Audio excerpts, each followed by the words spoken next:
Buenas tardes, hoy voy a hablar del algoritmo de Berkeley. Bueno, para comenzar, el algoritmo de Berkeley es un algoritmo de sincronización de relojes en un sistema distribuido. Todo sistema distribuido ocupa la sincronización de relojes. ¿Para qué? Para la ejecución de procesos y transferencia de información entre diferentes máquinas. En los sistemas distribuidos, los relojes de cada nodo son los responsables de la sincronización. La base del tiempo se obtiene a partir de una serie de intercambio de mensajes que contienen los valores de reloj de cada uno de los nodos. Hay diferentes tipos de relojes en un sistema distribuido.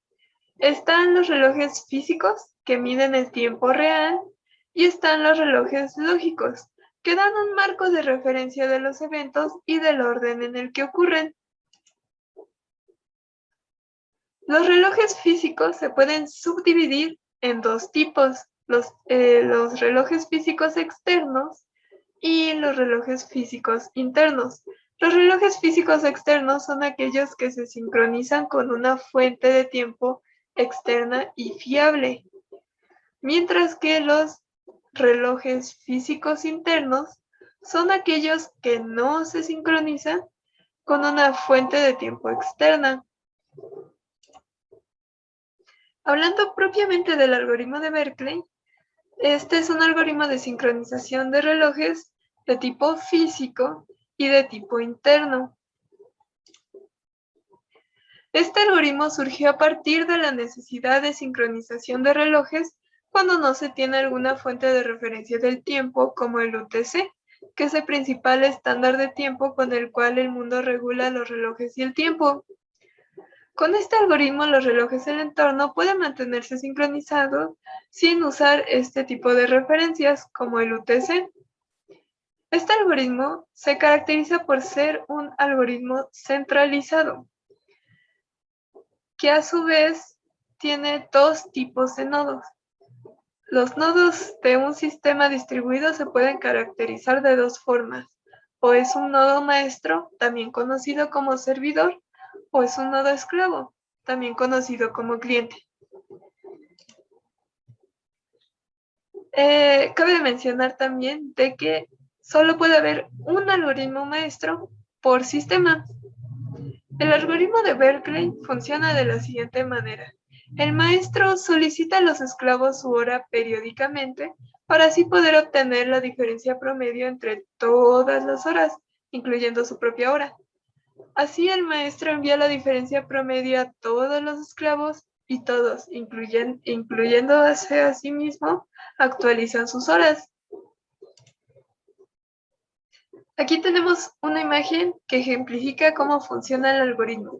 Tenemos aquí un sistema con tres nodos, en el cual uno de ellos es el nodo maestro, que es en este caso este de arriba. Por otra parte tenemos los nodos esclavos, los cuales son los que están aquí abajo. Tenemos la hora actual de cada nodo. Por ejemplo, en este nodo, que es el nodo maestro, tiene las 3 horas, mientras que en el esclavo 1 tiene las 3:25 y en el esclavo 2 tiene las 2:50.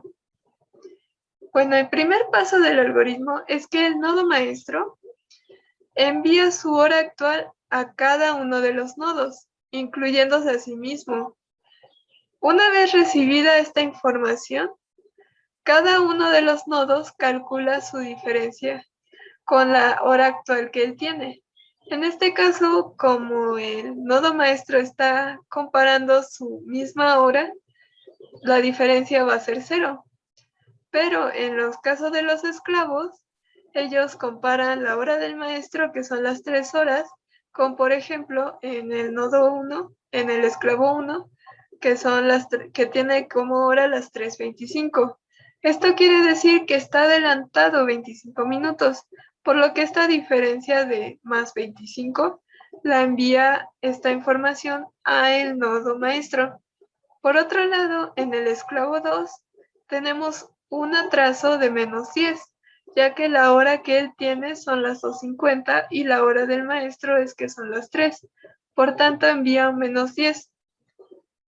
El nodo maestro con toda esta información calcula el promedio, es decir, suma todos los valores, es decir, el 0, el -10 y el 25, y eso lo divide entre el número de nodos, entre el número total de nodos, el cual es 3. Es por eso que el promedio nos da de 5. Ahora, eso quiere decir que todos los nodos deberían de tener una diferencia de 5. Y, por ejemplo, en este caso se le agrega un +5 al nodo maestro, de tal manera que tiene las 3 5. Por otro lado, en el esclavo 1, tenemos que tenía un adelanto de +25, por lo que al tener que ser una diferencia de +5, se le tiene que restar un -20 para que tenga la hora de 3 5. Por otro lado, en el esclavo 2, tenía un atraso de -10, pero la diferencia debía de ser +5, por lo que se le tiene que sumar el 10 que tenía de atraso más el valor de diferencia promedio, que es 5. Y es por eso que nos da aquí que se le incrementa 15 minutos al esclavo 2. Y es así como cada uno de los nodos tiene la misma hora, es decir, las 3, 5. Ahora tenemos aquí un ejemplo del algoritmo.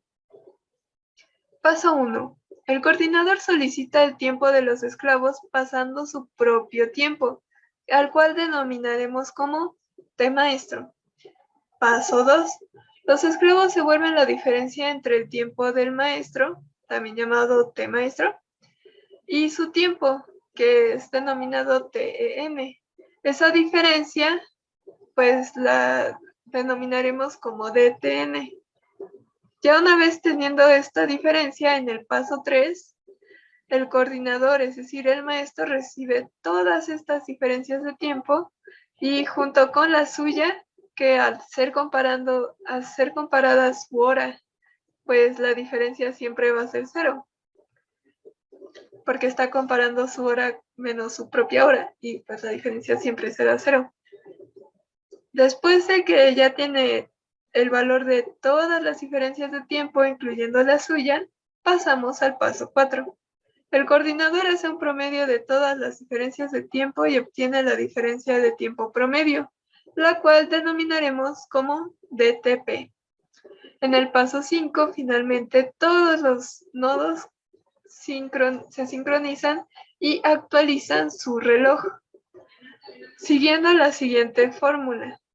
TTN más TTP más el valor que tienen actual cada uno de los nodos. Y es así como nos da el valor de reloj nuevo, donde tenemos que DTN son las diferencias de tiempo y DTP es la diferencia de tiempo promedio. Cabe destacar que existen demoras a la hora de actualizar la hora correspondiente en cada uno de los nodos, ya que estamos hablando de intercambios de información y esta transmisión de paquetes de datos que circulan, pues llevan unas determinadas demoras y estas demoras pues las toma en cuenta a la hora de actualizar cada uno de los relojes en el paso 5 con la parte del reloj actual. Aquí tenemos una ejemplificación de lo que son las demoras TTM. TM. La diferencia, pues aquí tenemos pues en lo que envía la información y en lo que el nodo maestro pues le da la información de tiempo promedio. Conclusiones. Todo sistema distribuido requiere medir el tiempo para comunicar varias máquinas, puesto que para hacer cada una de las transacciones de información se deben de sincronizar los relojes de todas las máquinas involucradas en el sistema distribuido. Esto es muy importante, debido a que sin estas transacciones de información y sin esta sincronización no se podría lograr de manera satisfactoria acciones o guardar modificaciones. Es por ello que la sincronización de tiempo es muy importante. Debido a esto, también esta misma necesidad hizo que se desarrollaran algoritmos para sincronización de tiempo, los cuales pueden ser internos o externos, es decir, pueden estar apoyados por el UTC como referencia de tiempo o pueden no usar el UTC como referencia de tiempo, como es el caso del algoritmo de Berkeley. El algoritmo de Berkeley sincroniza las acciones que realiza y ocupa una estructura jerárquica de servidor y cliente, en donde con base en la información de hora que tenga el maestro y las diferencias de tiempo que tenga este con los esclavos, se calculará un promedio y ese valor es el que se añadirá o se restará a la hora de que todas las máquinas actualicen sus relojes. Esto lo hacen según la diferencia que tengan con el valor promedio.